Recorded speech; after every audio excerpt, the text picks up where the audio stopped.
hoping that this runs out this time. Now, I know it might take a second. No, when I clicked, by the way, if I'm talking to anybody, I have Connor on FaceTime. Apparently, I have a little bit of issues getting everybody going live. So we're waiting here to figure out what the hell is going on. So Connor, when I refresh, now we're good.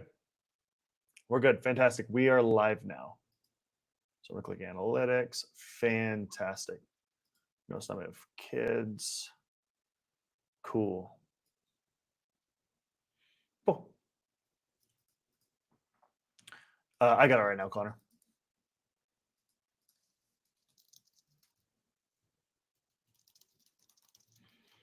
Okay, so we're putting this baby in. Connor, I'll chat with you here in just a bit. Let me know if you need anything from me. See you later. Bye. Fantastic. Okay, now we have people hopping in. This is actually working now. So this is going to work just fine on our second take.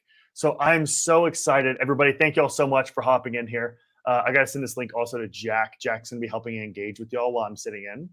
And then we're going to address, man, so many things today that we have to address. And I just want to confirm, can you all confirm in the chat, audio's good? Okay, Jack, you're already in here. That's fantastic. Super excited. So now, what we're going to start off with today, I'm going to scroll up in the Discord. I'm going to scroll up in the Discord, and I want to set the ground for what I want to talk about today. So give me just a moment to find it. I'm going to start this off with talking about what's been going on with some of the students and really some areas of improvement that we have to really address. Now, last time we got together with all the students on Discord, we had a conversation. We were like, hey, how do we build accountability into DevSlopes? And Patrick and a handful of other students, I think it was also, it wasn't Josh. I forgot the individual's name. Don't judge me too much. I'm sorry. But one of the things we talked about was, okay, the reason I don't believe in accountability partners is that that's never something you would want to tell employers. You would never want to tell employers, oh yeah, you know, one of the reasons I was able to succeed is because I was able to get some accountability partners around me. It's like, ugh. No, I want to hear that you succeeded because you have the ability to do really hard things, because that's what life is about. One of the reasons people don't make career transitions, one of the reasons a lot of people don't have success, which we saw from Discord already, and what we saw from Reddit on Monday, is that people really struggle to do the hard things, right? And they're not qualified to know what success looks like. And I am qualified to tell you from an employer POV what we're looking for. And a lot of y'all, the entire purpose of this podcast is teach the critical thinking skills, what employers are looking for, how to provide that to the employers, and how to really stand out in the job process. So what I want everybody to do real quickly, before I start showing this, everybody in the chat, can you please let me know where are you in the program if you're part of DevSlopes, and how long you've been in the program, so I can have an idea of how to shift people. And I would also like to hear some of the topics that you would like us to cover over time. Now, this is meant to be something you can listen to passively while you're at work, whatever that is. But I want to know what I can do to support y'all. Now, I'm going to start off, before we do anything else, with reading this stuff from Discord. Let me open it up. I'm going to start off reading these thoughts from Discord. Let me share my screen here. Screen. We're going to go over to Discord. So we can see Patrice M. And Patrice, if you're in the chat, can you please let me know so I can know that I'm chatting with you here? So if you're in the chat, I really just want to know so we could always just chat about this here. So he said, hey, is there accountability on here? Because I really need it bad to finish the program as soon as possible. And I love what some of our students did. They kind of dug a little bit further. Some people said, hey, why? But Patrick, great job. There's a certain level of accountability, but when you're learning any skill, you need to be able to apply yourself as well. I'm looking to finish the program as fast as possible, but it's not like high school where someone is going to be following up on you every single day, right? You have to find work and you have to show that you can do it.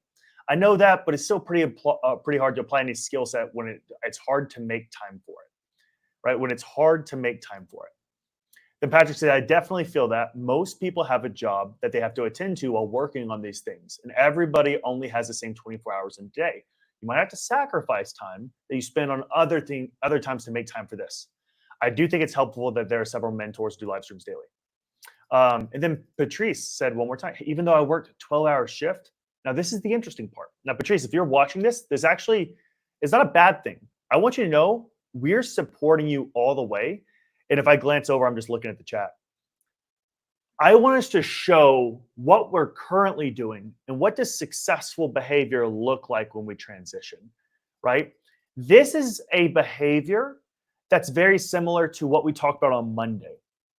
When we start experiencing some failure, we then lead to ego needing to step in to support us because it's easier for our ego to start comparing us to others. Well, I work 12-hour shifts unlike the rest of you. Most of you work 8 hours. I work 12. So how am I supposed to make this transition when everybody else is doing X, Y, Z? You start doing these comparison games to maybe shift the blame off you. And then you create that cognitive dissonance, whatever the word is, where you start creating this world where it's not possible for you because everybody else is doing this. So it starts with an outcome that is not good for you. And your response to this is to shift to ego. I'm not doing this because of X, Y, Z, right? I start comparing myself to others. And then it jumps to why I can't do this, but they can. Why I can't, but they can't. And when you go down that road, it's a downward slope. It's a slippery slope of failure. So one of our goals here from Monday that we talked about, we want to work on eradicating irrational behavior. We want to work on becoming wildly realistic. We want to show employers that we have critical thinking skills and we have the ability to think about the real world. That's the entire purpose of this podcast, to connect you to the real world, to connect you to what employers are actually looking for, and to speak from a qualified individual standpoint on what I'm looking for to hire you. So then Patrick says, if you have a 12-hour shift, then you likely have 1 to 2 hours a day to yourself, maybe. What an amazing response. So it might be best to work on your days off, but that's going to take a longer amount of time to complete when someone is completing a couple hours each day. You have to be realistic and think rationally. Great fucking work, Patrick.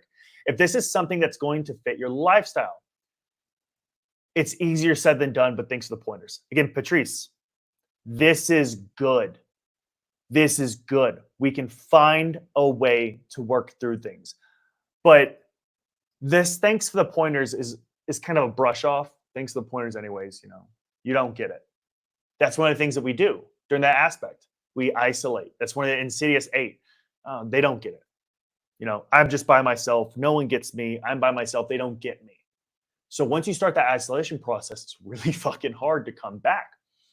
And then Sean stepped in and all these students really stepped in. And I love Russ Rapp's response. I'd be happy to be your accountability partner. Ask Miss Beanie. I'm great at annoying people and keeping a schedule. And I love that, by the way, this is such a beautiful way to show specialty. What I would love to see is everybody get down in the future is what Russ Rapp did. You said 12-hour shifts, so it makes me think medical. I know you get breaks and stuff. And pretty much saying like, hey, and he's like, yeah, I'm a med tech. Hey, you have to do this, you have to do this. But the point I'm getting at, if you can find a way to make time when it's so damn inconvenient, that's when you know that employers are really lose power so far. Okay, cool. I had Damian Cruz let me know he's safe. That's really good. I'm really happy, Damian, if you're on the call, to let me know that you're safe. But what I really want to say is it's so cool to see that some of y'all are already taking these things and implementing. Wow. Like the more that we do this, the better off we are. Now, before we open up the daily laws that we're going to cover daily, right? We talked about this. We're going through the daily laws. We're actually going to go back to Tuesday's call, or Tuesday daily law, then Wednesday, then we'll cover today's. Before we do that, though, what I want to talk about is the story and the journey is everything. Your story, your journey is everything in the world. Now, the reason why from day one in DevSlips, the day one of your learning experience, of your journey, you need to treat it as such. You need to treat it as a journey. And so what you need to be thinking about is, how am I going to tell employers about this experience, right? We spent so much time on Monday, and we're going to reflect on this even more today, why people struggle to be able to make the career transition. And the reason why is most people struggle to do hard things. There's a quote that I'm going to pull up most likely from a book I'm reading called Hidden Potential by Adam Grant. And your ability to have success and what employers are looking for are just people who could do really hard shit. So I'm going to start us off there. We'll come back to it in a little bit, but let's go ahead and jump to our daily laws that we're going to go through. And again, I want everybody to drop what they think the reason for the daily laws are right now on the channel, right? Why do we go through the daily laws on a daily basis? Why do y'all think it is important? I want y'all to put that in the chat because it's really important that everybody understands why we cover this. Now that I've given everybody a little bit of a second, I'm going to go ahead and explain why. My goal is to take where you are here and connect you to the reality. A lot of us, when we first start a career transition, are grounded in irrational behavior. So I'm actually going to open up Excalidraw already for us to start working through this. So when most of us start the job search, let me go to podcast. We're going to create a scene.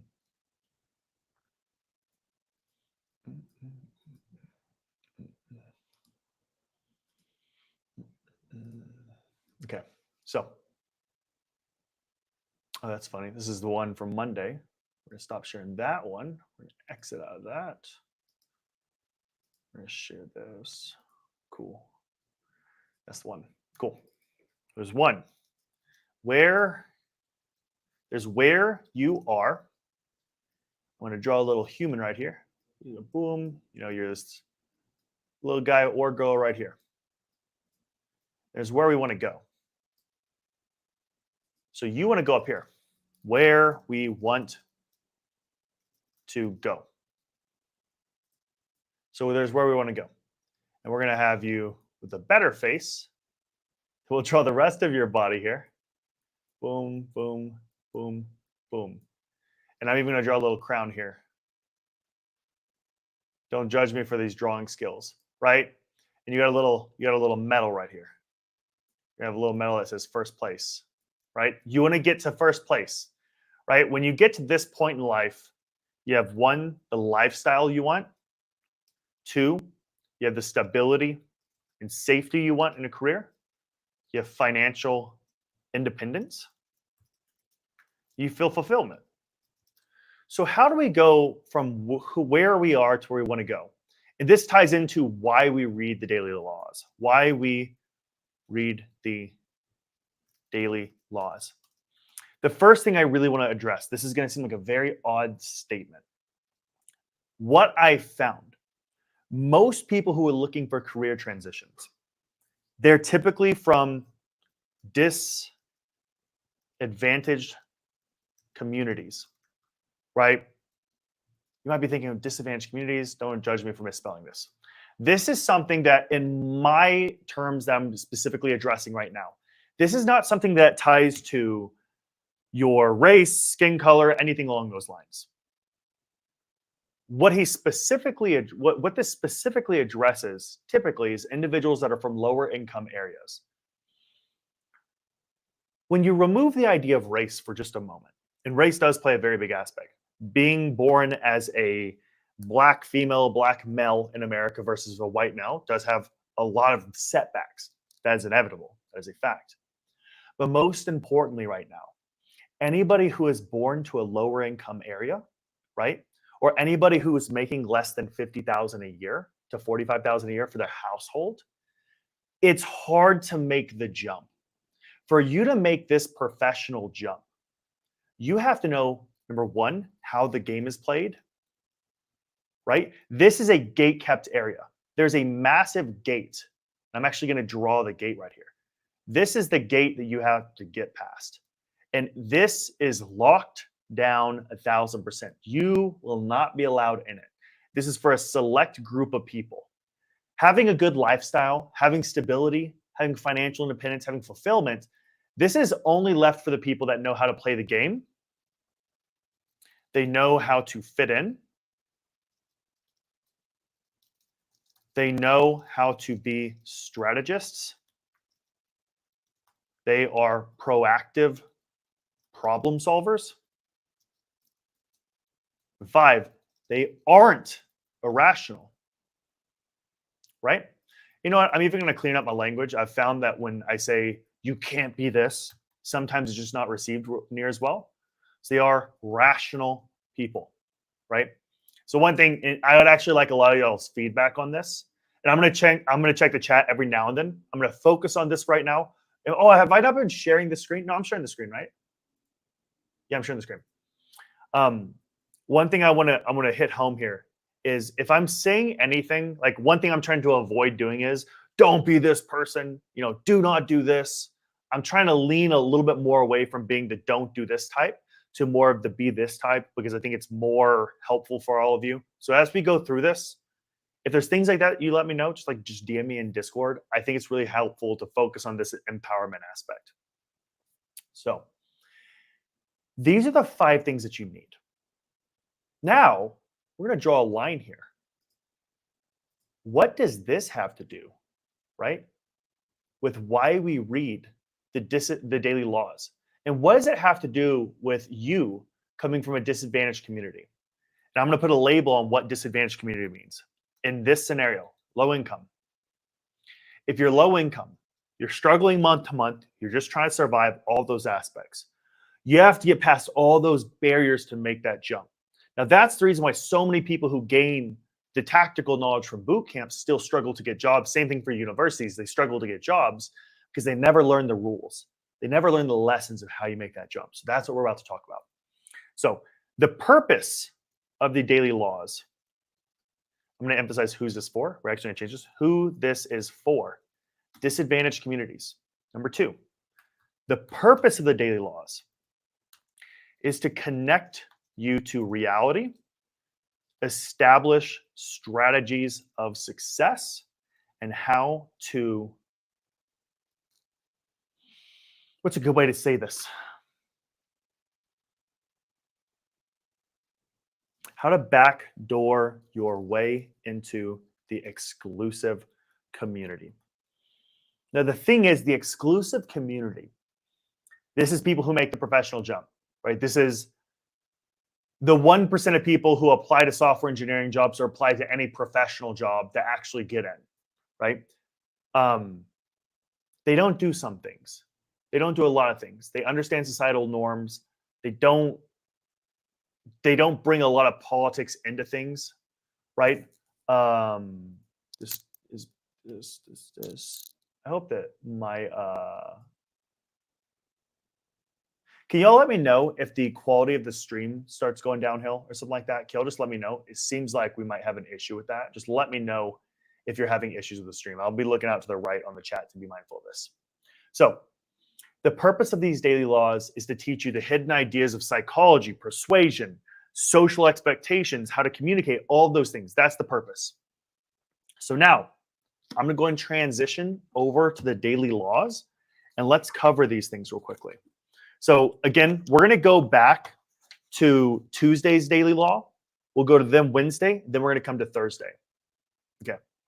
So for Tuesday, the madness of groups. By the way, I haven't even read this yet, so I'm really excited for us to call through this. The madness of groups. Madness is something rare in individuals, but in groups, parties, people, and ages, it is the rule. This is by Friedrich Nietzsche. If as individuals, we had some plan that was clearly ridiculous, others would warn us and bring us back down to earth. But in groups, the opposite happens. Everybody seems to validate the scheme, no matter how delusional, such as invading Iraq and expecting to be greeted as liberators. And there are no outsiders to splash some cold water on us. Whenever you feel unusually certain and excited about a plan or idea, you must step back and gauge whether it is a viral group effect operating on you. If you can detach yourself for a moment from your excitement, you might notice how your thinking is used if you can detach from your excitement, you might notice how thinking is used to rationalize your emotions and to confirm the certainty that you feel. So here's the daily law. Never relinquish your ability to doubt, reflect, and consider other options. Your rationality as an individual is your only protection against the madness that can overcome a group, right? And this is learning how to resist the downward pull of groups. So I'm actually going to go to another example on this. I'm going to turn off screen share for just a moment. I just realized I'm still sharing the screen. When I go to Reddit, And the reason I use Reddit so much, everybody, it is the perfect example of the individuals who are really kind of pulling you down some. It's the perfect example. I'm just going to go to the coding bootcamp thread now. Let me share my screen.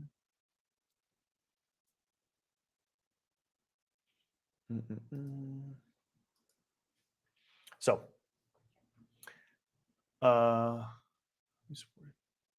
X App Academy 2 Plus module instructor, very blunt parting message. No. I didn't see a reduction in future trends. I don't know what this means. Let's see if there's any confidence. No. Can someone suggest no? Manual QA with non-CA bachelors, is bootcamp good idea to boost skill set? Right? Actually, this is, no, I'm not going to give Trimpleton the time of day. So manual QA has been endeared niche for the last 20 years. It's talking so exams. With all that being said, the experience of having done manual QA is really valuable if you want to pursue becoming a software engineer. Actually, this is not that bad. Look at that. We got rational people today. Coding bootcamp questions. Yeah, this ought to be a fucking nasty one. I was thinking about going to a boot camp, something like front-end development. Sorry, I keep zooming in and out. I'm considering also taking a computer science degree with UOP, whatever. Bro, I'll keep it real with you. I think that before you even think about boot camp or even a CS degree, you should probably solve any inherent and internal problems you have that's kept you in academia. So don't get me wrong, for education. Before you enroll in boot, train yourself on base knowledge. These are actually great advice. I think the only pro to a coding bootcamp is structured curriculum. That's fucking insane. No, it's not. It's the mentors. 2 days ago. Howdy. Let's see what these people have to say. This is from 2 days ago. Interesting. These actually aren't nasty comments. Usually what we find are people who are just absolutely going nuts. Okay, cool. This is going to be a good one. I hold a master's degree in boot camps. I'm sort of worried about my chance of landing a job. From what I've seen here at the boot camp are no longer welcome to the job market. Is it true? So again, the only people who landed a job in a reasonable amount of time had a degree. It's not all of them in CS. Your master's will help you realize. It sounds like you're putting too much trust and weight on the boot camp. I think that a year from now, it'll be clear tech is in a growth cycle, Q1. Blah, blah, blah. So the point I'm going to get at here, usually the groups of people online are the people who are saying, hey, you're not going to be able to do this. We saw this on Monday. So many people saying boot camps are ridiculous, yada, yada, yada. And the reason for me bringing this up is you're going to have all kinds of groups around you. Could be friends, family, anything along those lines.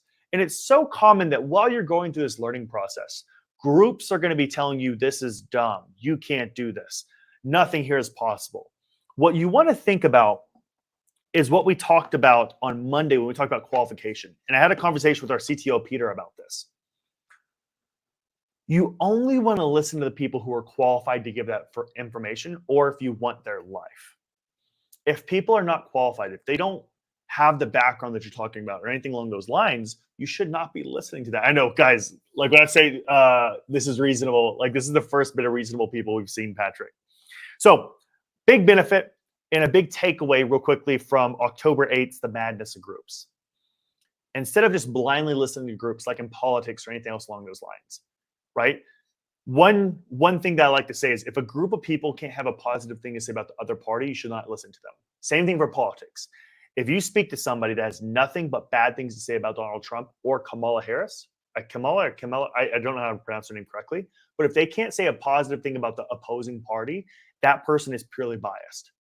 Unfortunately, everybody should have something positive to say about the other team. If you don't, that means you're not really well researched. You haven't actually taken the time to listen. Put all the other politics aside. Put everything to the side.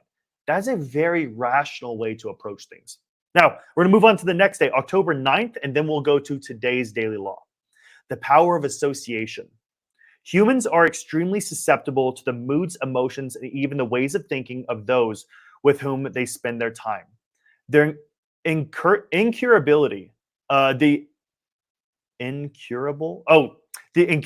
unhappy and unstable have a particularly strong infectious power because of their character and emotions are so intense. They often present themselves as victims, making it difficult at first to see their miseries as self-inflicted. Before you realize the real nature of their problems, you have been infected by them yourself. Understand this: the people you associate with are critical. The risk of associating with infectors is that you will waste valuable time and energy trying to free yourself. Through a kind of guilt by association, you will also suffer in the eyes of others. So here's the daily law: be aware of the power of those that you associate with. So, in essence, if you surround yourself with individuals who nothing is ever good, right? Similar to what we saw with Patrice earlier. And Patrice, if you're watching, this is good. We're making improvements. That's why we're here. We want to improve our lives. If the people who are around you, they're always saying, man, everything is wrong. Nothing good is happening to me. I can't even find time. You're going to start noticing, oh, that leaks over to you. I'll actually tell you all a story. Everybody's probably aware at this point, the boot camp industry, the education industry is taking a big hit, both in universities and the alternative spaces. And the alternative spaces, what they're really struggling with is acquisition. They're struggling with building sales team, getting buy-in from those teams, all those aspects. In August to October of last year, I fired our entire sales team for the most part. And I rebuilt around 4 completely unproven reps who had been with the company for like less than a year. It was a brutal time period. And it was one of the hardest things I've ever had to do. The reason for doing that was all of the other reps who brought in all of our money did not believe in me. They didn't want to work with me. They never joined any calls with students. And everything was always wrong. Everything was always wrong. They were never happy. They were always upset with things. Anytime we wanted to improve things or bring in a consultant, they're like, this guy doesn't know what he's talking about. They never saw anything positive. So I took the mentality. That's why I got this tattoo of these boats. This entire sleeve is dedicated to my life to this point. So this tattoo is the burnt boat. And I was like, listen, the only way we could survive this, I can't be associated with these people. We cannot grow with individuals who are so, it's the end of the world and nothing good happens to me and everything along those lines. So I completely separated them. I said, I'm going to go in on the people that I trust, that I love. And if that doesn't work out, so be it. But I trust these guys. So I fired about 5 to 6 people who just, everything was always wrong. We struggled for about a solid 3 to 6 months and then started to really take off. One of the reasons why is that we had people who were all in, who were like, I'm here to get better. That's all I want. And we were able to completely rebuild the team. Absolute rebuild out of one of the hardest parts of my life. That's what you want to look for. Oh, why is this happening? So one of the big aspects is when you're going through this journey for everything that you're doing, you want to make sure that you have the ability to just be connected to the real world. Right? As much as possible. I didn't realize I can pull up live chat over here. That's awesome. So that's one of the things that just matters so much, just above all else. Separate yourself from those people and you can start finding a path forward. Now, let's go to today's law, the final law that we'll stop fucking reading. Think for yourself. Now, notice how all these have a trend to be rational. Be rational. So October 10th, think for yourself. We human beings tend to be incredibly conventional animals. We get ideas from our parents, from our schooling, from the people around us. And that becomes how we think about everything in the world. We stop thinking for ourselves. And with social media, this has become a much worse. We're afraid to think for ourselves. The classic example of this is cowardice in The classic example of this cowardice in thinking comes from academics. The people who are supposed to be the brilliant thinkers of all time, many of whom have been largely indoctrinated into a particular way of thinking at the world, filled with jargon and orthodoxies. They can never get outside of it. Everything they write, everything they see, everything that they think about is in that little bubble that they have included within their academic training. You need to be fearless. You need to be able to get rid of everything that you've ever believed in before. You need to get rid of all the strategies you've used before and all the conventional ideas. So here's the commandment. He said even commandment, not even the daily law. You need to think for yourself and not tied to what others before have told you is reality. This actually ties in exceptionally well to the tattoo that I got yesterday. You can't really see it. It's a big elephant that I got on my forearm, right? So this big elephant represents, and I'll pull it up now a little bit. This big elephant is considered a war elephant. Now, I'm actually going to show you all a video. This is so philosophical and so practical. Russ, I'm so happy to hear that, by the way. I'm so happy to hear that. So history of war. I'm going to share my screen here.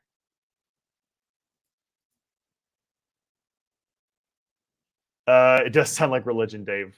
But that's one of the things that Robert Greene's just famous for. That's one of the things that he talks about all the time. Boom. Where else should I share it? Audio. I have music playing in the background. Boom. We're going to share audio. Cool. War elephants. So we're going to watch this brief video. Let's find a short one. Historical. Which one looks cool? Hannibal, Barca. This one looks kind of cool.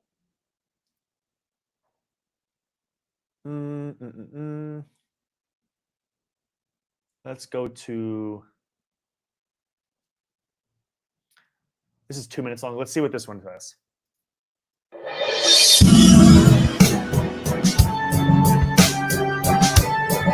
the way, I will connect this to your learning journey in just a moment. It'll all make complete sense. Just bear with me.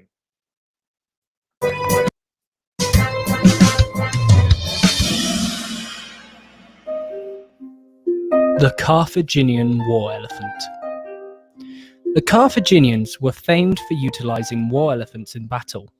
They first encountered war elephants when the Greeks, under the command of the general Pyrrhus of Epirus, used the beasts to fight the Romans. Carthage soon adopted this fearsome method of warfare. It's really loud. Cool, turning it down.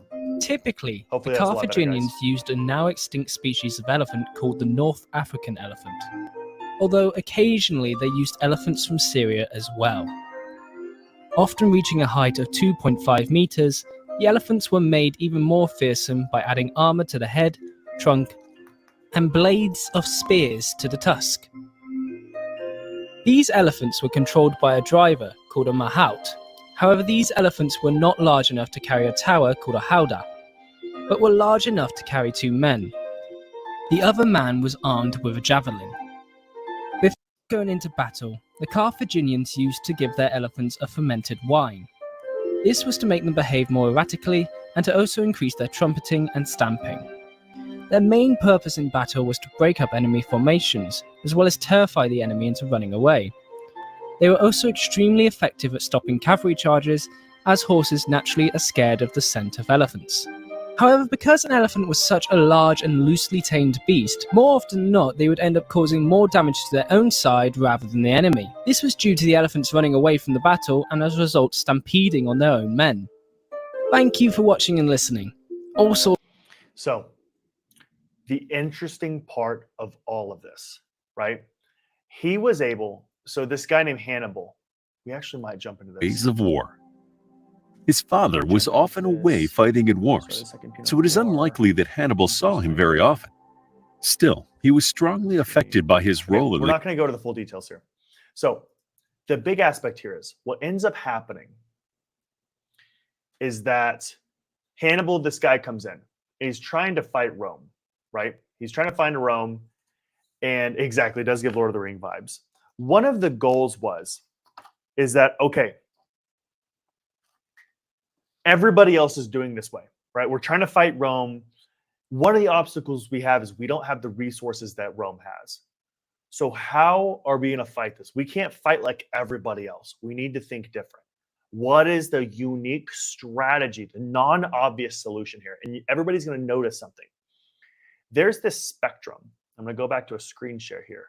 This is probably the most interesting thing that you're going to learn out of today. This will most likely be the most important thing that out of today that you will learn. If you could figure this out, if you could figure out how to really work off of this, you will have a disproportionate level of success in your life. a disproportionate, because if you could learn this, any employer will think of you and they'll be like, this guy, this woman is a natural problem solver, right? So we're gonna come over here.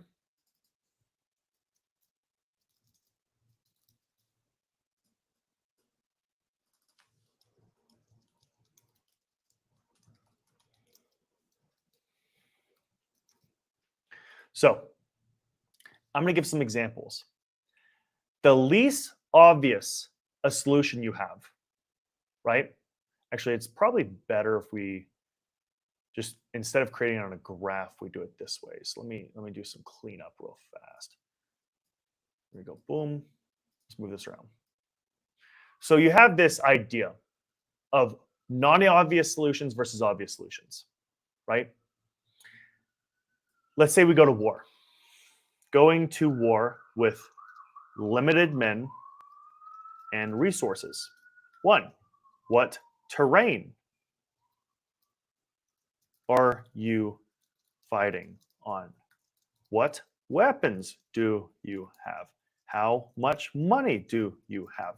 You pretty much go down this path, right? And what's always happened in history is that people end up saying, well, we need to try to fight on this hill, or we need to try to do this. They think in very traditional terms, very obvious terms. What you need to start learning is, okay, we have less men than the other person. You have your outcome. You have your data, which we talked about this on Monday.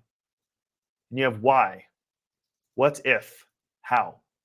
The data shows we got less men than these people. They're going to absolutely brutally murder us. How are we going to be able to fight these people? And this really comes to problem solving as a whole. This is how you build software. This is how you have a lot of professional success. The data and the outcomes are showing, hey, I don't have any experience. Okay. Why would they hire me? Why are we going to lose this match? Well, it's because they have more people than us. Okay. What if we were able to somehow make one of our warriors be able to take out 5 of theirs? Okay, that sounds like a cool idea, but how the hell are we going to be able to do that? Well, okay.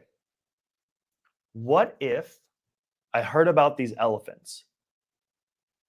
They cost a lot less. We can get a handful of them. They're easy to travel with. They can take a bunch of equipment with them. What if we were able to tame some of the animals that are native here? They're 15 feet tall, and we were able to bring those to war with us. Oh shit. That actually might give us the ability to get that 1-to-5 ratio. One of our warriors on an elephant could take out 5 of theirs. We could put archers on the back of it. We might be able to actually get that. So what if we were able to get a 1-to-5 ratio? Okay, now how are we going to do this, right? Let's apply this to here. The data. I have no job experience, right? That's the data. Each and every one of you are thinking this. Well, why do I have no job experience?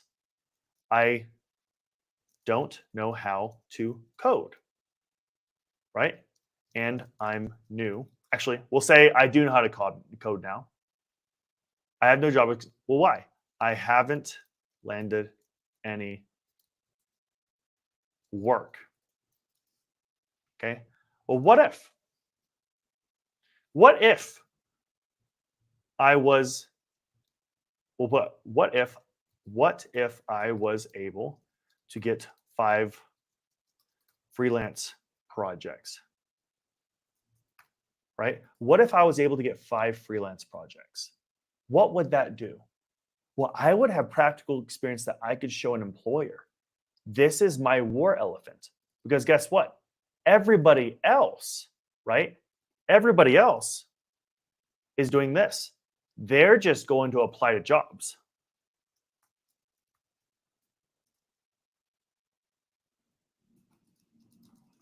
This is the entire purpose of Earn While You Learn, right? Every other program that you're competing against, every other student that you're competing against, what they're doing, I'm going to turn off the screen share for just a moment so I can have some audio. Come over here, share screen, turn off the audio share. Scale draw now. So everybody else that you're competing against, right? When you're competing against everybody else and they're doing everything the same way, you can't do what they're doing.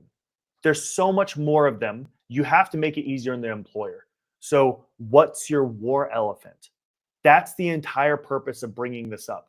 What's your war elephant? What's your strategy to get exponentially more results in less time with less resources, everything?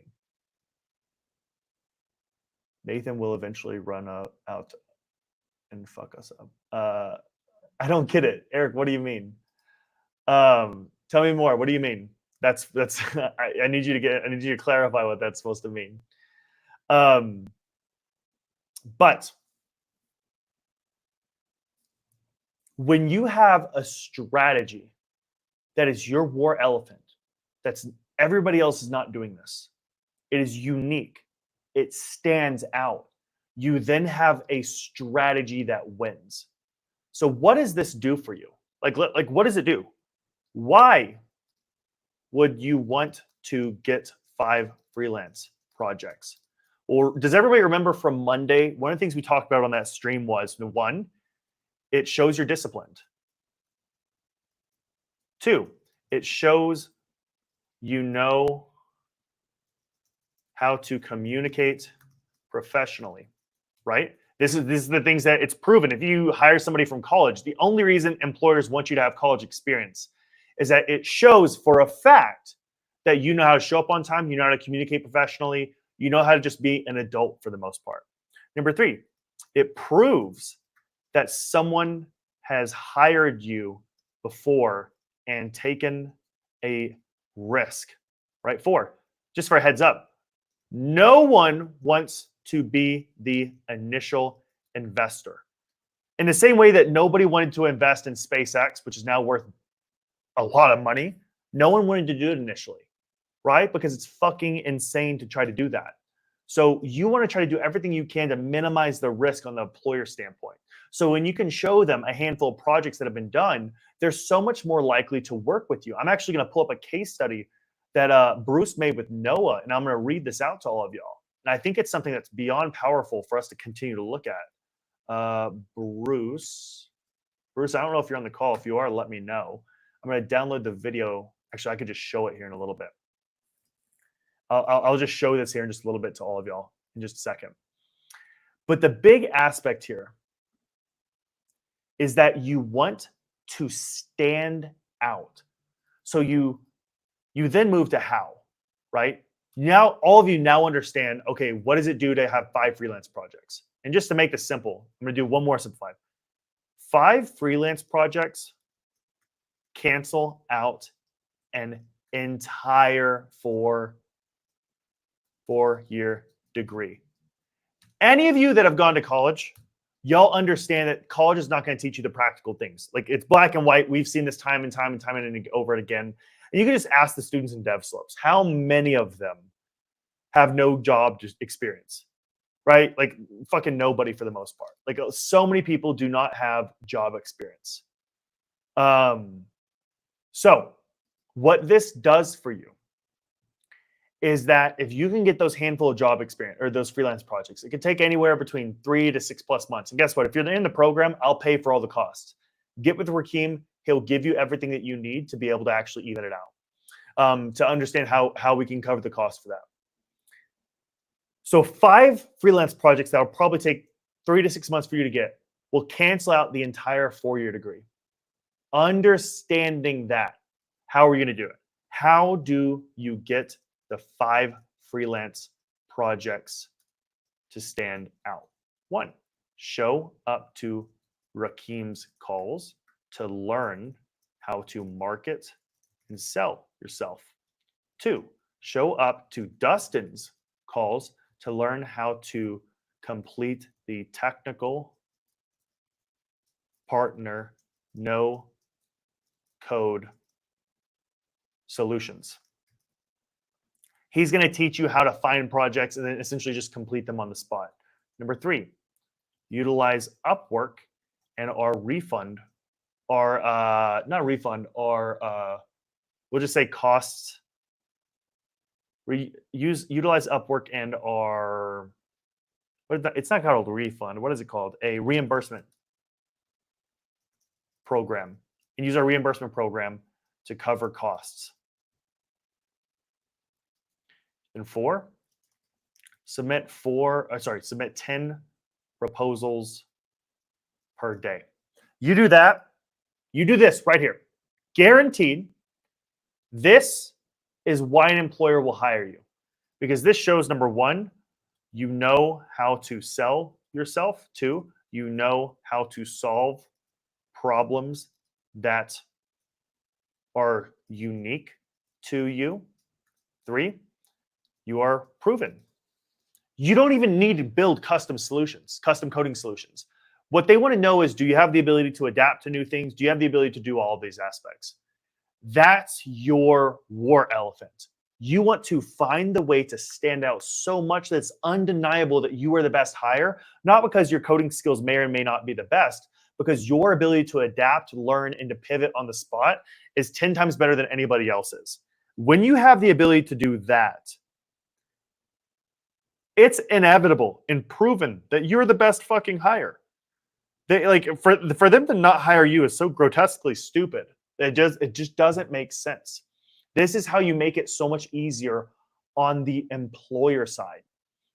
So when we learn how to diagnose problems and do all that, this is the non-obvious solution, right? The non-obvious solution, your war elephant, freelancing, right?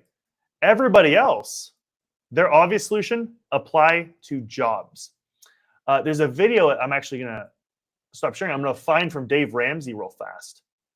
Now, before I do that, I'm going to read the chat real fast. No experience equals no job. Exactly. Like, you got to get experience. Agreed. College to get me the job or the confidence need to succeed. Eric. Yeah, Eric, I'm going to have to rebuild the entire freelance curriculum. Like, I didn't even have a fucking beard. There's been some questionable comments about the hairstyle I had when I shot that. So I'll be reshooting it here soon. Oh, that's a bingo. But coding is so much more amazing and fun. Russ, that's 100% true. Done with jobs. I want to serve you, the client, directly. You can 100% do these things. This SpaceX folks I met at conferences were awesome.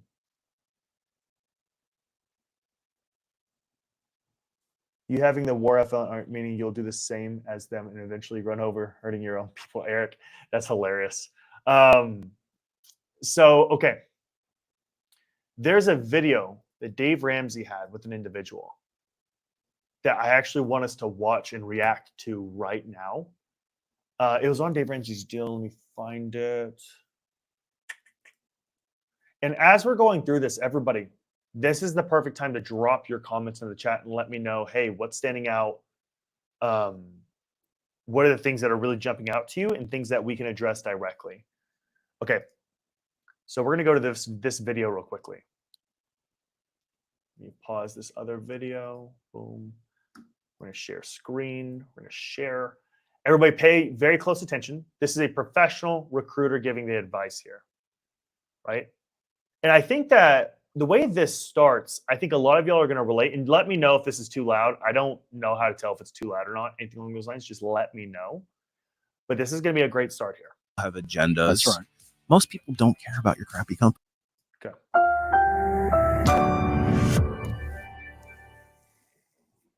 Not everybody has your best interest at heart. Some people have agendas. That's right. Most people don't care about your crappy company. Most people don't care about your crappy job. They just want a job at that point in time. I think you're absolutely right. I think it's important we need to understand that. So a lot of people are feeling like, Brian, that they're active. I send in 30 applications a day. If you ever go onto like a LinkedIn or an Indeed or something and you see confidential employer, they haven't fired the guy yet, but they're firing the guy you're going to replace. Ooh. Applying for landing a new employment opportunity. This is because the current job search is taking longer and longer. More data on this. This was from the Josh Burson Company and Workforce Solutions Business. AMS had a study as well that said The recruitment process now averages about 43 days. And the report says it's unsustainable if companies are to remain competitive and keep pace with the fast changing needs of their industry. So there's two issues Okay, there so we'll dive into in the taking data. too long to hire people. First issue, are 70% of job seekers right, or are they just feeling that it's really hard? Your opinion on that? Yeah, that's so what a tough he's one. saying, 70% of job seekers are saying that it's taking too long. Employers are saying that taking over 30-something days to hire people is essentially saying that you cannot keep pace with the industry. And if you're hiring that slow, it's going to hurt. I mean, I see that sentiment all the time in I post a lot on LinkedIn, and I see the comments that that come in, and people are feeling, you hear this data that's produced mainstream, and it says job market's great, layoffs are at an all-time low, the employment rate is great, and I think just the reality is people are looking around just going like, this just doesn't feel this way. And I think the underwriting sentiment that I'm hearing is it's never been this hard to find a job. Yeah. Like 5 years ago, So that's something I feel like I've been seeing everywhere, especially on Reddit, is everybody saying, oh man, it takes so long to get jobs. It's like, it's fucking impossible. Like, I feel like this is like, just being frank, I feel like that's something I'm seeing all the time. Everybody, I feel like, says this way. And by the way, please let me know in the chat if the noise is too loud. If the sound is too loud. 6 years ago, when I had to look for a job, it wasn't even this bad. And I think that the numbers are misleading. I think that if you look at what happened in 2020, this has been the most topsy-turvy job market in the last 5 years that I've ever seen in my entire career. Without question, yeah. And I liken it to an employment pendulum. It's like swinging back and forth. Yeah. Most of the time, unfortunately for us, the employee is buried in the employer's side. By the way, don't forget, the reason why we're playing this, everybody, don't leave the stream. Keep this playing in the background. We could always chop this up for later for you to watch more specific stuff. Keep this playing in the background. Just let it play while you eat lunch, do anything else. We're going to be playing these videos so much. I want this to be in your ear 24/7. Remember, immersive learning. The entire purpose of this, immersive learning. They have all they hold all the cards. They have all the power. The employment pendulum swung real heavy this way towards the employer during the 2020 pandemic. Everybody reacted. Layoffs went through the roof. It's one of the worst times to ever look for. I actually lost my job in 2020, which was the catalyst for me starting, talking about this stuff in more, more public way. Sure. But then we found that the employment pendulum swung back really hard in 2020. Sure. So what happened is all these companies, knee-jerk reaction. I think companies look for any opportunities. What's that saying? The never let a good crisis go to waste. That's right. So they had all this, maybe trimming the fat is, I hate the term, but that's kind of what they use. They trimmed the fat in 2020. The job market, the employment market kind of plummeted. Everybody was laid off. And then they realized once the supply chain kind of turned back on, I realized, oh crap, we need people. Yeah, we need people.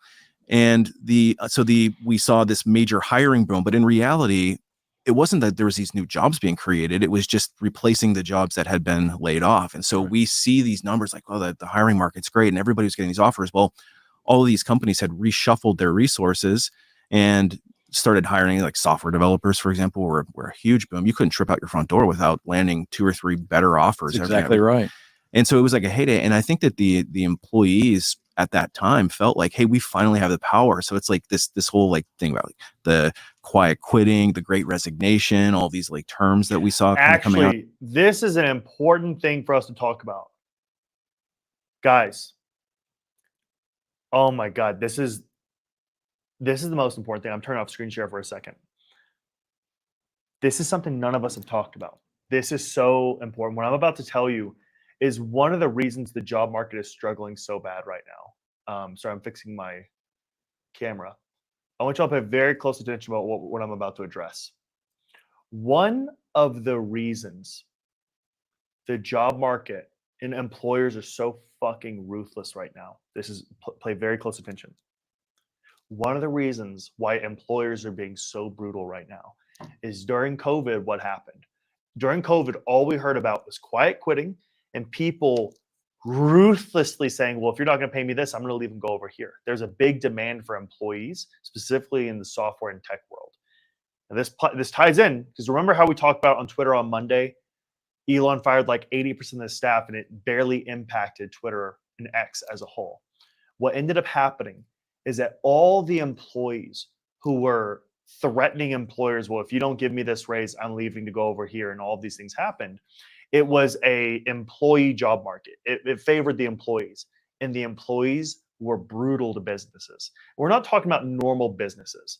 We're talking about the employees were threatening small business owners. If you don't do this for me, then I'm going to go over here. Here's the thing. When threats are made, right, and the pendulum swings the other direction, employers will be brutal. They don't give a shit about you. So that's the scenario that we're in. We went from this environment where it was all employees had all the power to where now employers have all the power and they're not holding back. Now, one of the reasons this was created was because we had a bunch of irrational people, a bunch of idiots who took advantage of the system, specifically in the tech world. We have a lot of new talent come into the tech industry, and a lot of that new talent was not good, but they were so demanding and so disrespectful and so irrational that they didn't realize their repercussions of saying they jumped 3 jobs within a year and a half. It's a bad look, right? It's the same thing as like if you had a new girlfriend and a new boyfriend every 4 to 5 months. It's a bad look. Is the boyfriend's the problem, or is it you that's the problem? That's what happened. So all these people who were like, no, if you don't do this, I'm leaving, right? I think this is one of the biggest problems software developers have. Y'all have this mentality, we're just going to jump to wherever the next thing is great. Well, it's like, view this from a relationship standpoint. If you looked at anybody else, you wouldn't trust them. Lastly, I found presenting myself some of this process that I need to refine into some more life cycle. Absolutely. I just lost my job. I lost my job after starting dev, so I've been hunting for work in the last 2 weeks, and at this point, I filed for unemployment. There's nothing wrong. I think it's a good idea. You should be filing for unemployment. You need something to survive. That's why it's there. Like, you should always file for unemployment if you lose your job immediately. Fun fact, if you ever lose a job, file for unemployment immediately.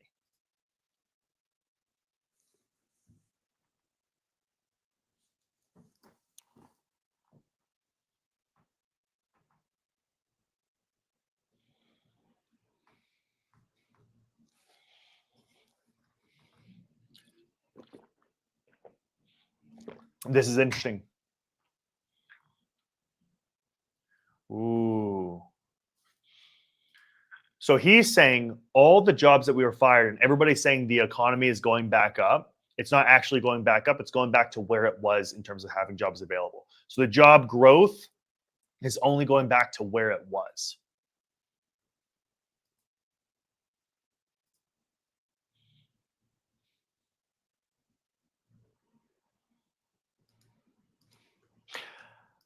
Oh my God. FedEx, I don't remember how important it is what you just said. FedEx, do you want to come on stream real quick? Let me know. I would like you to come on stream. I could DM you in Discord, the link to come on stream. What you just said, I just put it on the stream.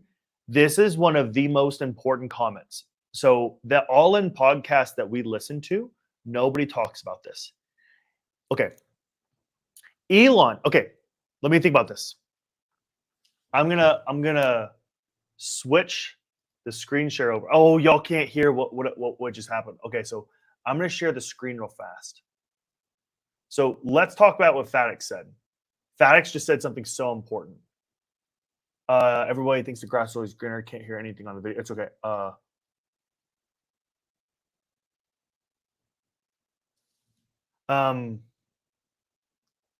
Hey, FedEx, what's your name in Discord? I want to send this to you for you to come on stream.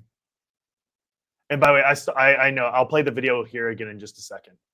So I just want to walk you through what's happening. FedEx, can you DM me? Fatty. Oh, fuck. Yeah, Fatty. Okay, cool. Let me grab the link. I'm going to turn off the screen share for just a moment. 1 second. How do I invite you? Invite guest. Yeah. Now, FedEx, we're only going to do this for maybe a couple minutes. So I'll let you know when I remove you. But you could join to that link that I just sent you. Go ahead and join right now. That's okay. I stopped the video, guys. The video isn't going right now.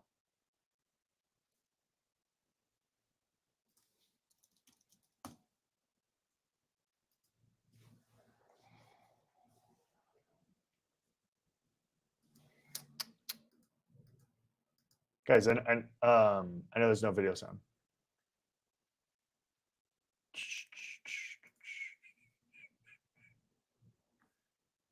But I haven't tried bringing somebody on before, so this is going to be interesting. I don't know what it's like or what the software is going to tell me. This is my first time trying to bring somebody on board, so just bear with me here.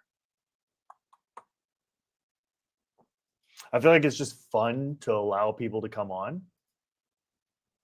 Cool. He's in the lobby. Let's let you in. What's going on? Hey, how are you? Great to have you on, man. So I actually want to talk about this. So we talked on Monday about, on Monday, Twitter fires all of these people, right? And nothing changes at the company, right? First and foremost, like, what's your thoughts on that? Like, you hear that as somebody who's newer to software engineering for the most part, right? Mhm. Brand new to it in the grand scheme of things, no experience and new to the job market. What's your initial thoughts of like, oh, he did that, and then now everybody's getting fired in software engineering? Like, what's your head initially jump to? That there wasn't a need for coders, or just there was a need for the best of the best. So just like someone who had the understanding fully in CSS, like one language, and maybe they knew better tricks than other people. Yep. So with Elon doing that, it showed like there wasn't a need to have all these employees, all Yep. these extra people. And the way you were phrasing it, how they were acting like that, like rude, like vicious towards their towards the companies they worked for. Yep. It gave them even more confidence when they saw Elon Musk just like fire those and be like, well, we can do the same thing. So this is what I want your job to be. Okay. I want your job to be to play the student side of this, so that like we have this POV of like what I'm saying. And if it's like, Nathan, that doesn't make sense to me, I want you to clarify. So I want you to Okay. play the student side. You're going to be the chat side right now, and I'm going to be the POV from the employer. So I'm actually going to share my screen here, and I'm going to show you kind of where the problems are with this. So here's the neat thing. So I learned this not too long ago, actually, from the All In podcast. So what I learned was a couple things. You can see my screen here. Yes. Okay. Elon fires 80% or something like that of Twitter staff. Now, do you know what happened after he did that? No. All companies fired large portions of their staff. So here's what's funny. After Elon fired 80%, everybody can go look this up. After he fired almost all of their staff, everybody followed suit. Apple, Microsoft, every major tech company followed suit and fired half their staff. Now, what does this make you like when you see this? And this is just large layoffs in tech / software engineers. What does that make you think? Less jobs. Yeah. Like it kind of makes you feel not safe, right? Like they're not going to hire software engineers. Yeah. Is that fair to say? Oh, 100%. So it makes you think. It makes you think. You think as an outsider, this industry is a bad idea to get into. Sorry, I just got a weird text. It's almost like comparing coders to refs, and there's just not enough teams anymore. So they're Good point. It seems scary, right? Yeah. There's like not enough teams anymore, and all these reps have all this education and can't prove or work. So I actually, give me just a moment. I'm going to call Peter real fast, because I'm going to have him come on in just a moment and give some clarity. Give me a second. I'm going to mute myself for just a moment. No problem.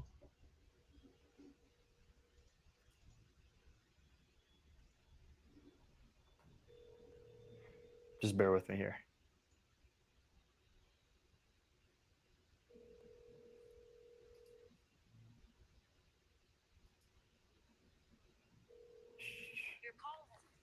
I tell him to call me.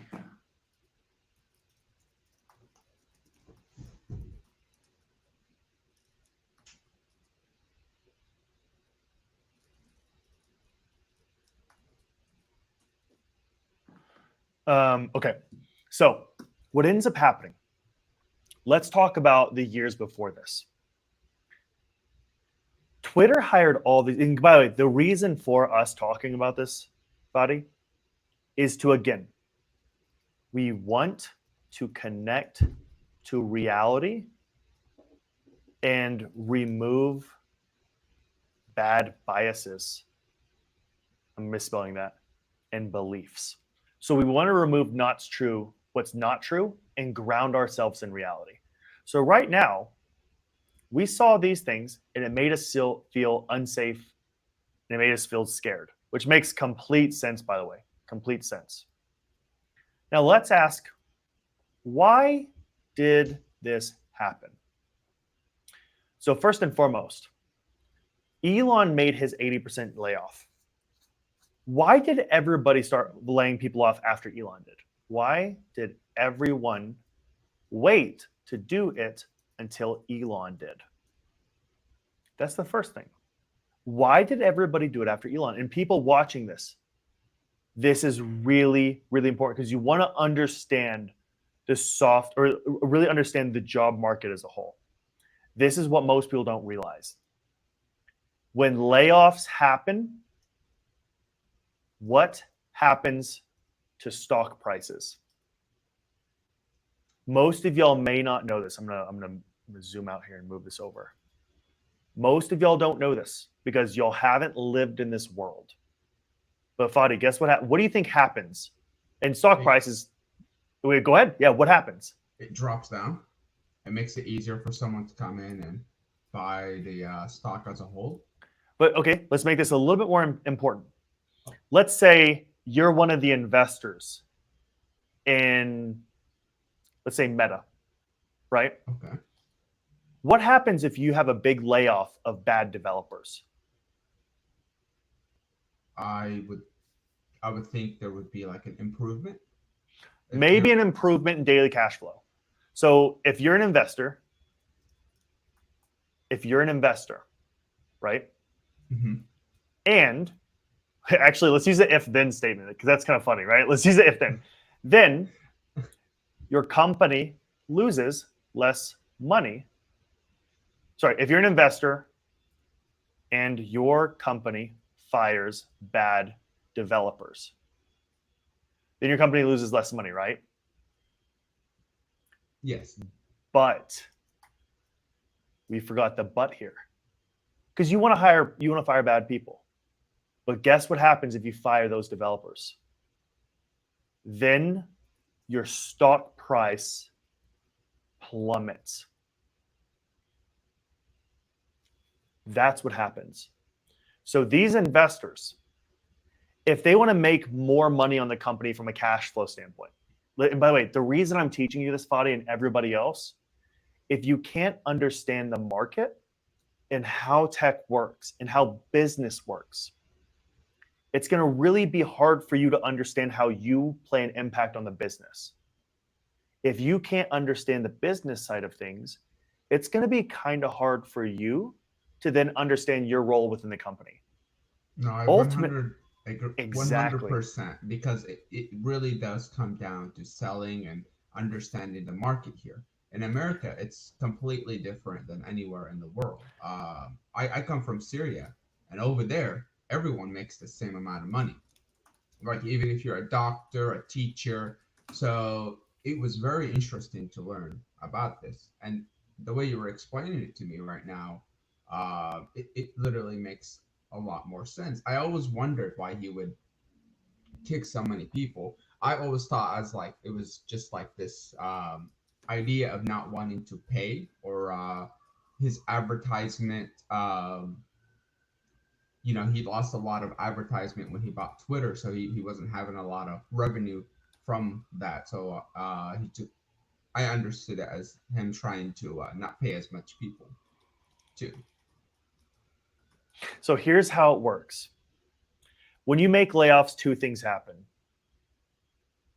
stock prices go down, but you make more money because you no longer have those bad individuals. But here's the thing. When you have mass layoffs, confidence in the company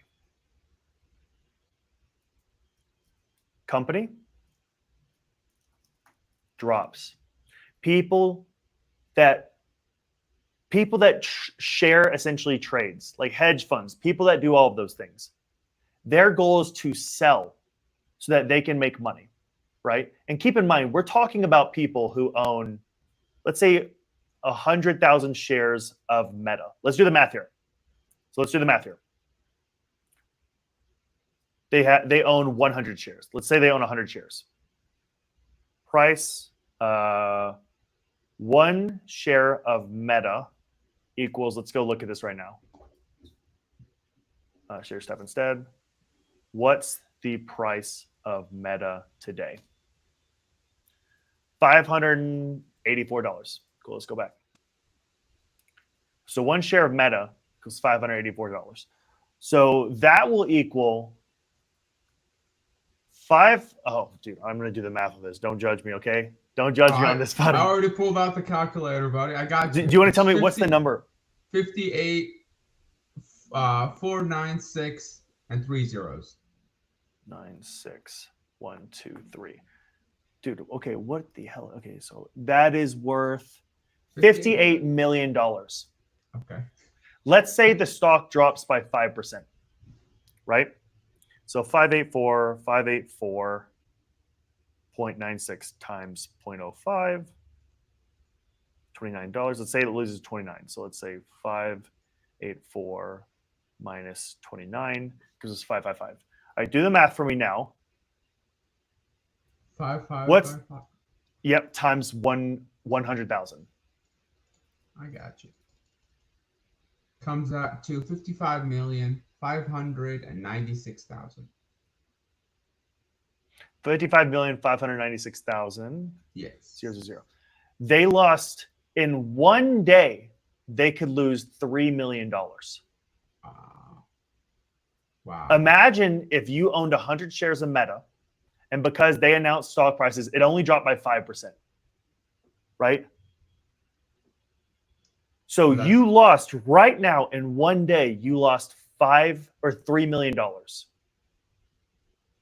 And by the way, there's tens to hundreds of millions of shares of Meta, right? So do you think that the investors would be saying, do not, like, just keep these guys on? I would rather the company lose however much money per day than me individually lose $3 million because I want to buy a house in the Hamptons. You know what I mean? Yes. Does that make sense? It does, but I don't understand why. Why it would be like a bad thing. So the reason why it's a bad thing.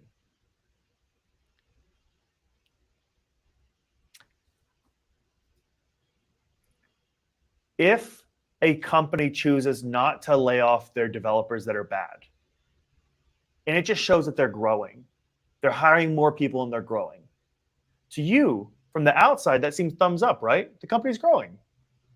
All things are good. What you're not hearing about is the people that are inside the company that are not helping it. When you perform layoffs, the goal is to get rid of bad employees and put your company in a safer position.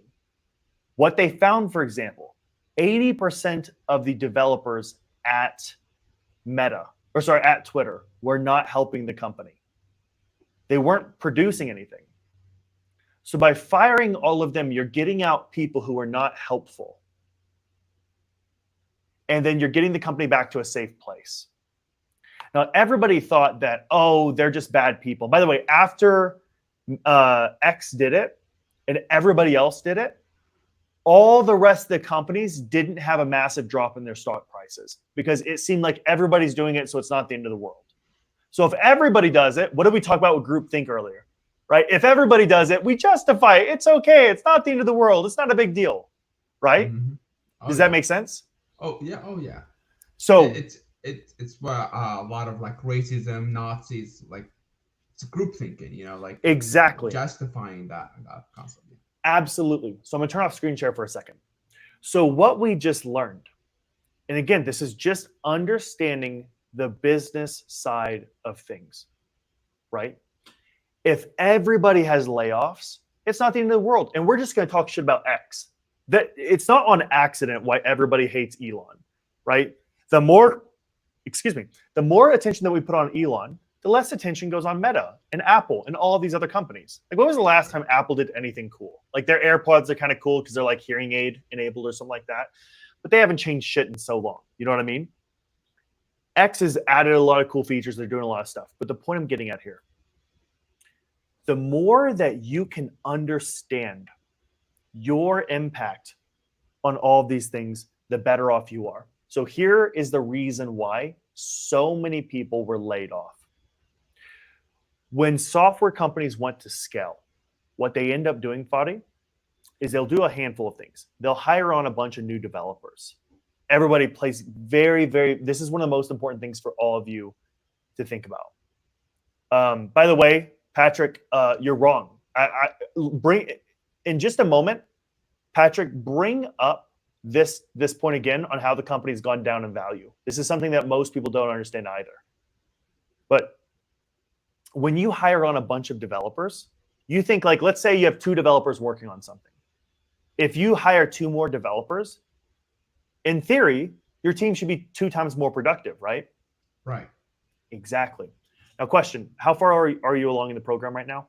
I am near finished with the CSS and going into the advanced CSS layout. Let's say from the project you have, let's say you take one of your projects on HTML and CSS, right? Let's say it's the My2 project, something like that. Yeah. And you ask 4 students to come on and help you expand on that project. How easy could they just start helping you immediately? No. How hard would it be for you? Like, what would you have to do to help those 4 help you? The biggest one would be trying to explain my idea to them, and then trying to get them on the same boat, and then try to go the same direction, all of us together. Dude, that's just getting them to understand the project. Yes. What about the code? Because they're going to have to understand the code, right? Oh, yeah. And what happens if they don't understand how to connect to some of your CSS files, or they don't understand how to work with some of the HTML, and they need to ask you about it, right? Yeah. So what ends up happening when you grow software teams, ironically, every employee that you hire on slows down everybody. Because that employee not only has to understand how the code works, has to understand what they're doing. So what ends up happening is you start hiring a bunch of developers, you end up slowing everybody down. And on top of that, do you know who the people you slow down, Fadi? Do you know who those people are? No. Your good developers. Your best developers stop spending time working on projects. They start spending time on helping Fadi catch up on the projects. So now let's think about this from an employer standpoint. Let's say you have a software company.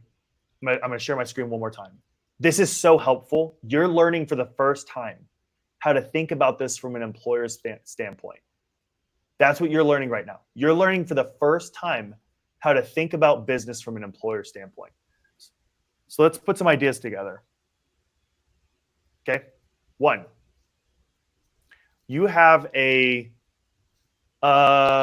let's say a software company for training dogs, right? That's what you have. You have 3 developers, 2 senior,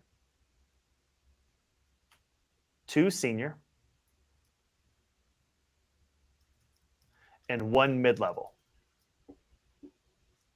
3, you hire 5 entry-level developers to help grow the team. What happens next? What do you think is going to happen if you want to release a bunch of new features? Think about it. You tell me. Like, think about in your head. And just to think about, imagine if you were bringing somebody just to help you on an HTML and CSS project. What would happen? With 5 people, even though we were just 3, I feel like it would be a nightmare. Just the Why? overwhelming explanation. And because they're level developers, they're really entry level at that. Whatever code you're going to have to give them, you're going to have to review it. So in a sense that you're basically doing their work for them. It's going to take longer, and it's going to be harder on the senior developers. What would the senior developers have to do? Could they still keep coding? Or would they then have to help bring on and onboard all the new guys? That they would have to literally be with the new guys constantly, because to ensure the item is delivered, they're gonna have to review their code and make sure like everything is well made. So therefore, they're just redoing their work when they could have just did it. Now, question. If you were applying to jobs and you were upset why nobody's wanting to hire you and you had no experience coding, no freelance projects, nothing, do you see why an employer wouldn't want to hire you if they were trying to grow fast? Yeah. And they were thinking about this in the back of their mind? Oh yeah. It's funny you say it, because as I'm telling you this, it's like I was thinking, like, well, that's me. I'm talking about myself right now. Now, Yeah. do you see why we talk about this now? The importance of everything that we're covering. You need to understand adamantly, like so closely, that if you can't show an employer, if you can't say to an employer, I can learn your system and not be a burden, right? Can you learn my system and not be a burden? B, I have a history of learning new things on my own. C, I will require minimal hand-holding. Now, how cool would it be, Fadi, if someone came in, you're like, Fadi, I can help you with this project, right? Show me just briefly what we need done. Hey, we're trying to add this feature. I need this button here, here, here. And you knew that they could be able to go look in there, and you told them, hey, listen, go in there, write the code on the side. You're not going to be able to push it to GitHub, and I'll overview it at the end of the day. And at the end of the day, you were able to write everything. You didn't bother them. And then you were able to write everything, and you showed up, hey, listen, here's what I wrote. Here's what I had obstacles with. Can you please glance at it?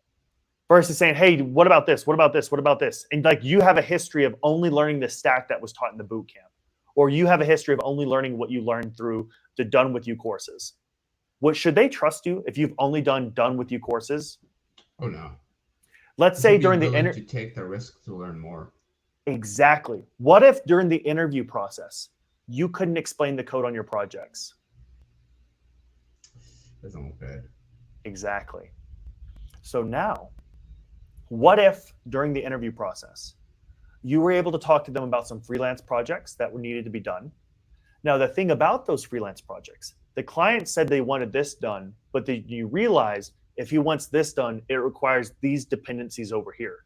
So you had to explain to the client what these dependencies were and how you had to build an entire system to support what they wanted.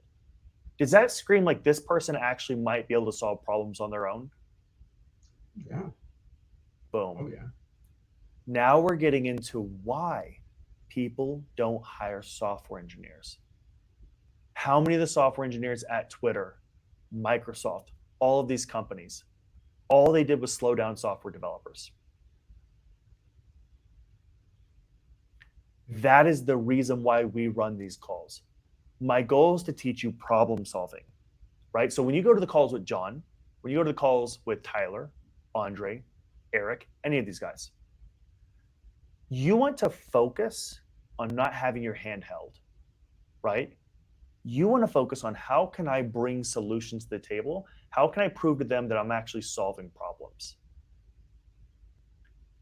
That is what I want you to practice today and tomorrow.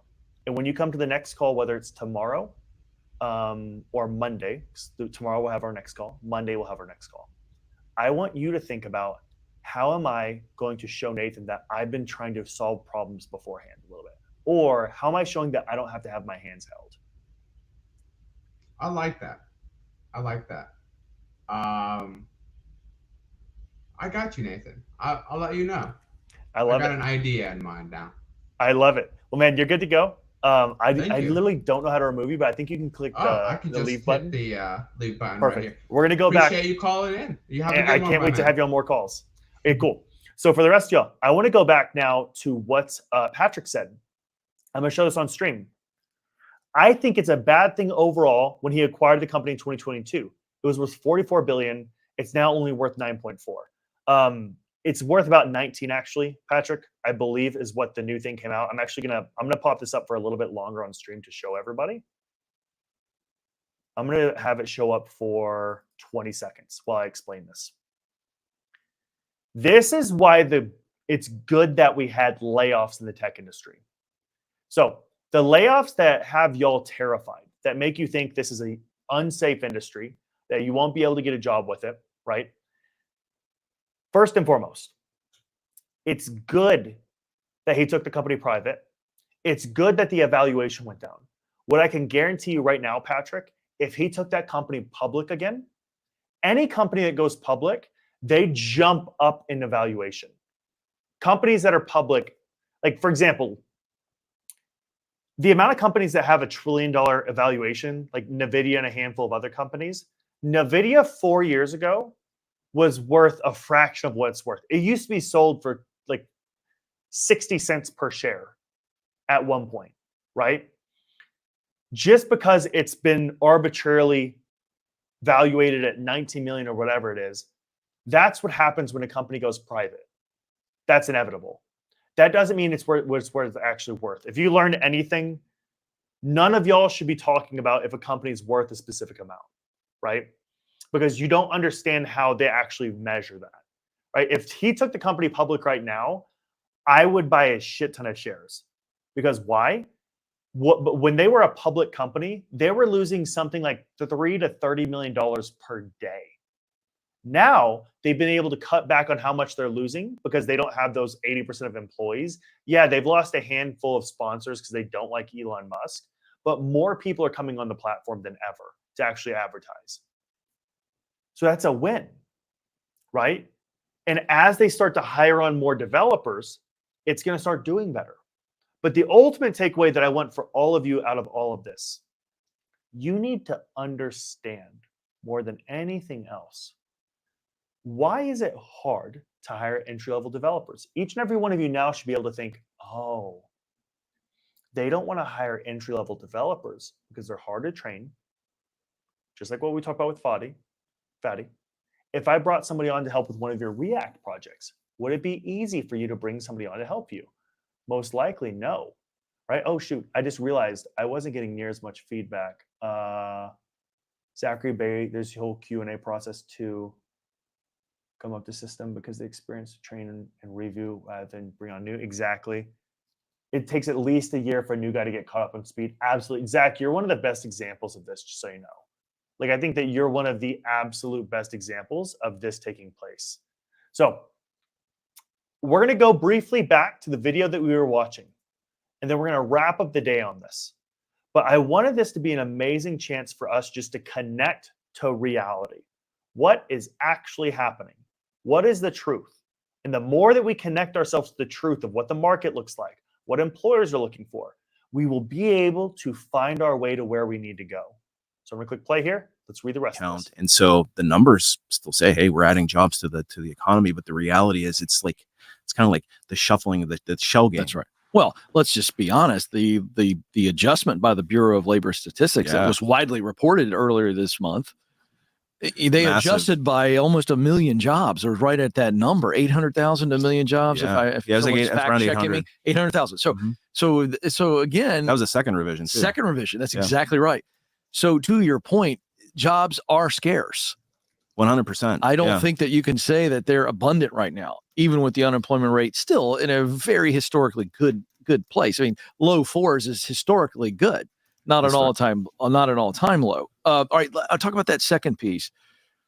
Do you agree with this assessment from this data that the current 43 days is unsustainable? That seems a bit of an exaggeration. Yeah, I don't think we have in the recruiting world, we are measured, and this is any company that's worth their weight. In fact, Ramsey Solutions probably has a time to fill metric as well. That's right. Recruiters in talent acquisition departments are measured on the time to fill, which is the time a job is open until the time that an offer is accepted, and that's a commonly accepted measurement. I would say industry across all industries, probably around 45 days time to fill, with some harder to fill, like probably 60 days time to fill for some tech roles that were particularly difficult. So 45 days time to fill is not or 43 is not an unsustainable. It's a very common. I was curious. I'm not sure why they feel that that's unsustainable, given the fact that I think you just revealed what I agree with, which is jobs are scarce. So there's plenty of candidates. And I think if nothing else, companies have a little bit more time on their hands because there are a lot of people applying, a lot of people available, which is why we're seeing 70% of workers are going, it's really hard to find a job now. Yeah. And I think that there's a lot of, there's a big disconnect between the number of you almost too many chefs in the kitchen when you're trying to make these decisions. And I think from a candidate's perspective, they're just trying to find a job, but companies want to go round after round of interview. And that extends the job, the offer process, and that can be very frustrating. But so to the candidate, it can seem like that's the deal. But in reality, I think 45 days time to fill is consistent. But there's, to your point, there's just not a lot of jobs out there. I have a hunch, just based on what I'm hearing from callers, that AI and its ascent into the screening process, which makes a lot of sense for companies. I mean, if I put myself in their position, you can get through a lot of screening and all this kind of stuff, and we can make it more efficient. But it feels like it's making it really frustrating for people that are seeking employment, because it's so much easier to apply on one hand, but on the other hand, it's also a lot easier, and I use the word easier loosely, to get dumped because of AI software. If you got a keyword in there that flags you, I saw a report that they felt like over 2 million qualified workers were dismissed by AI during 2021. This is important. Because of that software. So is that also a factor in why 70% of American workers are saying, man, it's really hard to get hired? What's your take on that as an HR guy? Yeah, that's the Pandora's box for sure. I think it's probably one of the most common memes I see in the job search world is, AI chews up my resume and spits it out. The reality is that there's a big misconception about how AI is used in job search, from a recruiter's perspective. All right, let's clear that up. Yeah, so because I'm buying a little bit of that. The reality is that there's always been automation in the applicant tracking systems, and so the AI systems are not necessarily set up to reject. By the way, how helpful is it right now that we're getting details from a recruiter who's giving meaningful insights? Right? Again, the big aspect here is you want to be able to listen. Who has the most qualified feedback to give you? What matters most right now is listening to the people that have qualified feedback. You don't want to be listening to people who are not qualified to give you feedback. This guy's highly qualified. So here's who you want to be listening to about what the process is like and what employers are thinking.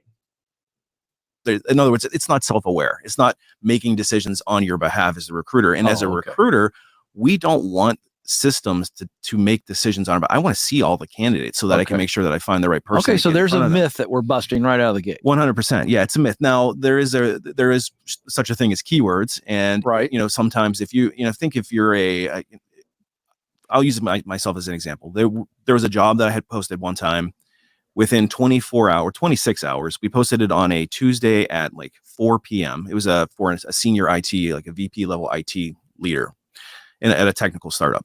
And we got 750 applications in the first 26 hours. Wow. So by the time we came by close of business the following day, they shut the rec down. There were so many candidates, and 99% of them, 98% of them were, people that had never even worked in technology, didn't have any.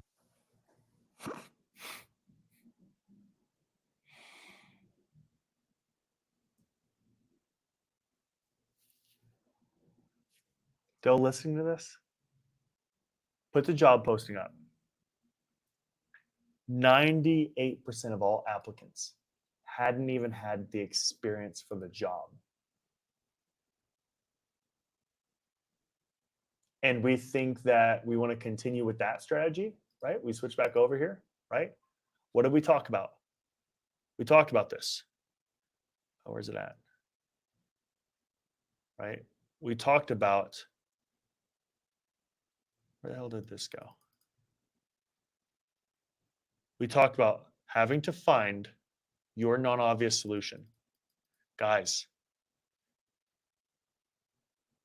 why the fuck are we applying to jobs with no freelancing experience? Blows my mind. Let's go back to this.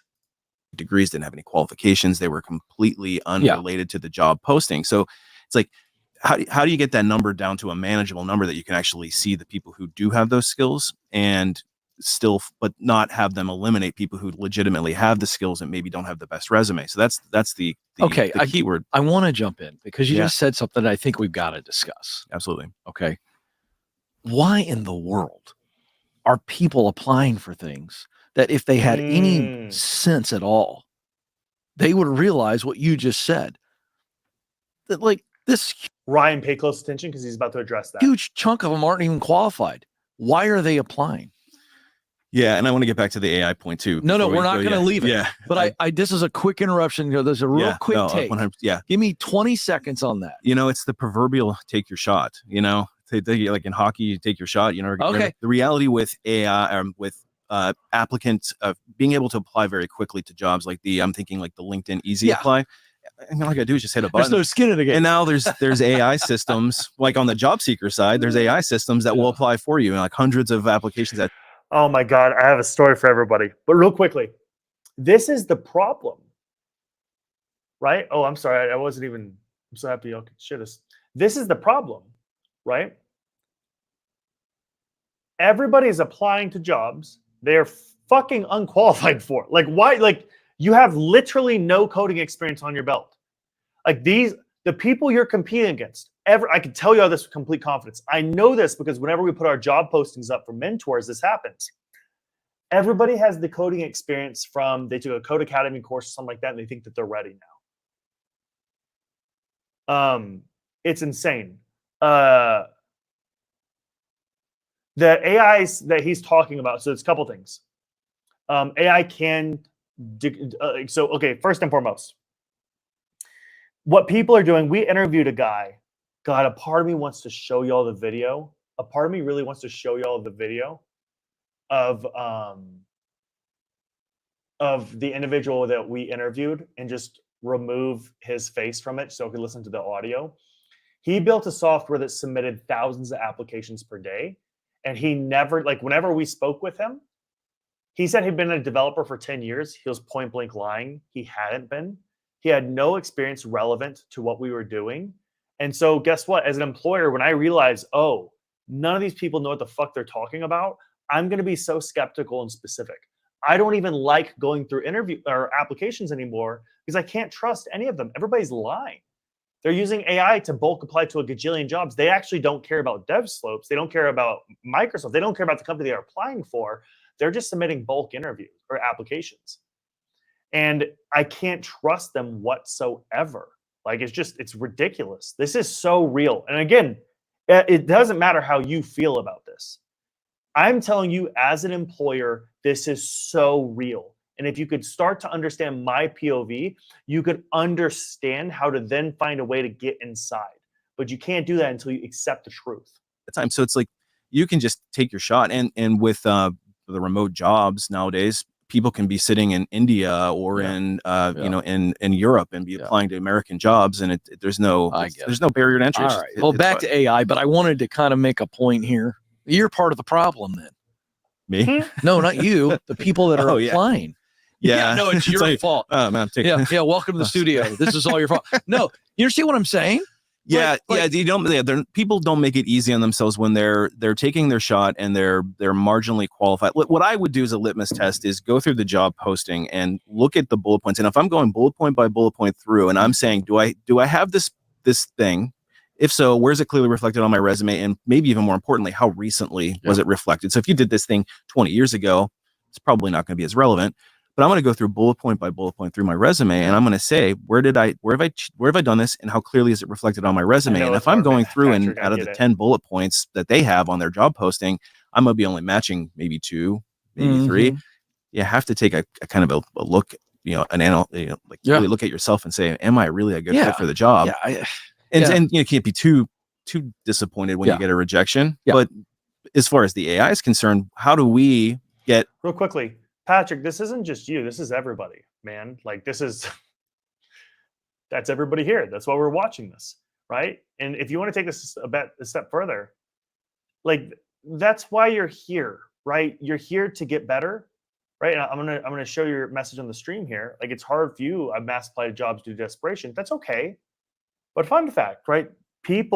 Is desperation, if it breeds, if it shows that you're desperate, will anybody want to hire you? No. Nobody wants to hire, to date, to be with anybody that's desperate. Desperation is the smell of failure. You cannot be desperate. You cannot show desperation. So you have to put more time and effort in. But dude, it's so sick that you're here, right? Because now we're developing strategies to understand this and to successfully work around it. 1,000 candidates down to 15 or 20 that are actually reasonably fit for the role. And so they do use keywords on some level, but not as much as people think. We would actually, and that's 750 candidates that I was referring to. My recruiting teams went through each candidate looking for it. Now, there is kick-out questions. So the kick-out question might be, are you legally eligible to work in the country without sponsorship? Or are you at least 18 years of age? In that case, the ATS systems, the applicant tracking systems, are automatically filtering those people out. You get an automatic rejection. If you get rejected based on you submitted an application, you've met all the basic requirements, and you get an auto reject, it's almost certainly because a recruiter has programmed something into the system to auto reject you. It's not the AI that is self-aware. I mean, if AI ever becomes self-aware, right, Lord help us all. Yeah. Let's go find a bunker. But the fact of the matter is that these tools are, I think people, this is going to be probably controversial, but I think people conveniently let that be an excuse for why they're not truly reflecting on themselves and, I agree. And looking at their resume and saying, okay, Whoa, if I have the experience that the job is calling for and I'm getting auto rejected consistently, is my resume, is my hiring it's even beyond resume. It's like, is my hiring presentation truly showing my fit for the role? Yeah. And there's a whole lot of timing. So if I'm not getting the jobs I want, not the outcomes I want, instead of saying I need to apply to more jobs, self-reflection. Am I the problem? If I've dated 5 people in the past year and all of them are terrible and toxic and yada yada, right? Are they the problem, or am I potentially the problem? Am I dropping the ball here? Let's just reflect. Right? Are we the fucking problem? We're probably the problem at this point. I think that's fair to say. We're probably the problem here. So what can we do to improve on this? That's the big thing associated with it. Once recruiters will get 5, our job, when we get a job in, you got to keep in mind, an average corporate recruiter is probably working on 15 or 20 different jobs at the same time. And as soon as they get a new job assigned to them, their goal is, because they have time to fill metrics, that's how they keep their job. So they've got to get candidates into the process as quickly as they can. So they're going to screen through. They're going to try to get 5 submitted candidates. If you're the hiring manager, I'm going to submit 5 candidates to you as quickly as I can. Okay. Then I'm going to go on to my next job. So all the candidates, once I hit my 5, all of the candidates who come in beyond that are just sitting in limbo. Yeah. They're not even being looked at. Right. So they sit in limbo. Then I'm going to this job. Now, if these 5 candidates get rejected for whatever reason by the hiring manager, then I'll go back and revisit the rec. Right. But there's another added component here that people don't realize. Everybody pay attention. If I sat around waiting for people, because I'm getting everybody shooting their proverbial shot. Right. If I'm waiting around for that job posting to collect resumes and like praying that there's a candidate come in, I'm not going to keep my job as a recruiter for very long, because I might go through 100 applications and only find one. Right. But I need to screen them. I need to make sure that our compensation expectations consistent. Do you actually fit the job requirements? Are you able to be located where the job is? There's a lot of reasons why people might get rejected. And if you don't work out, I might need to have 2 candidates for every one, or maybe even 5 This is candidates big. for every one I submit to the hiring manager.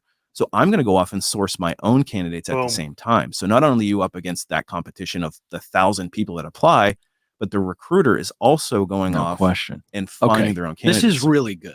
I love that you just unpacked that, because I'm gonna put something that I've said, and I'm gonna call it a common sense solution. Everybody, please pay close And this could be attention to fun. this. This is a big Brian deal. may This is a smack big, big this. deal. We'll see what he says. But I wrote an entire book called The Proximity Principle on this idea that all those things being true that you just said, the difference maker still is who you know. Who And you know. got it, just as the recruiter is out there doing their proactive strategy that you just laid out. Again, what's your war elephant?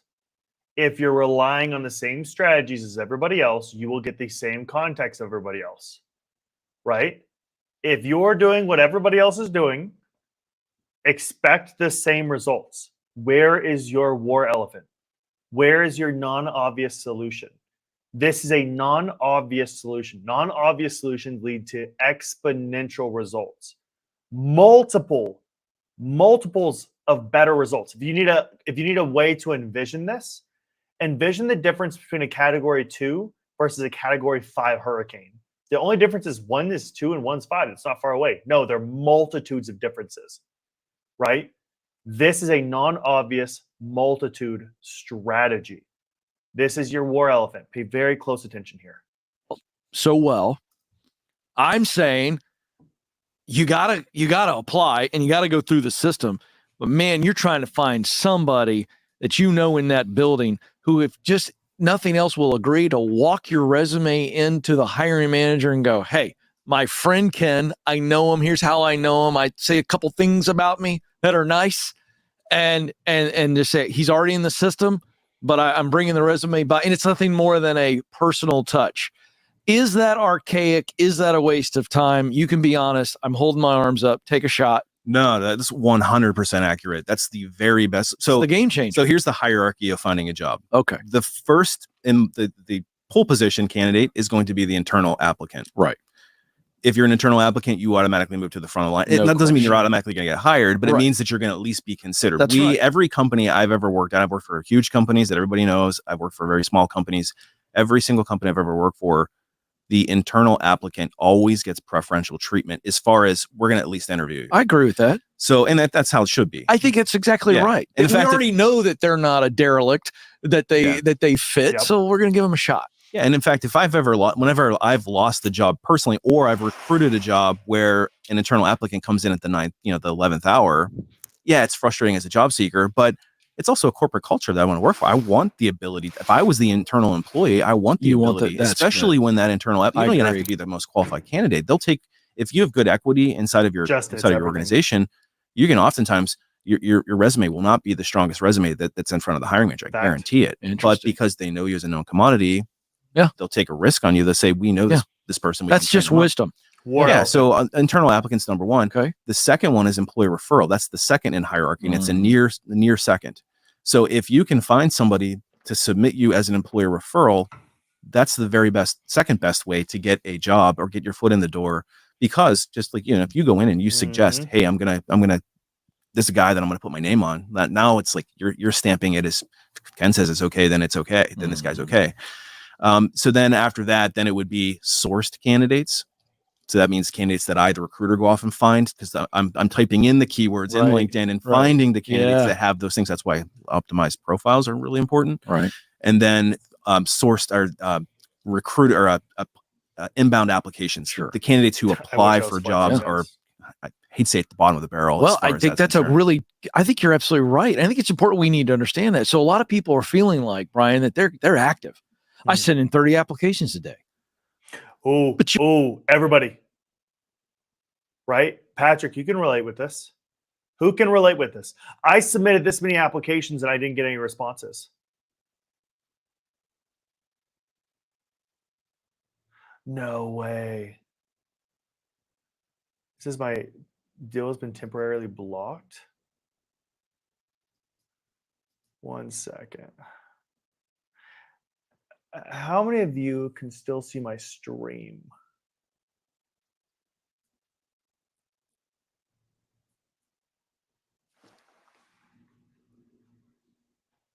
That sucks. 1 second. Can y'all still hear me? Is this over?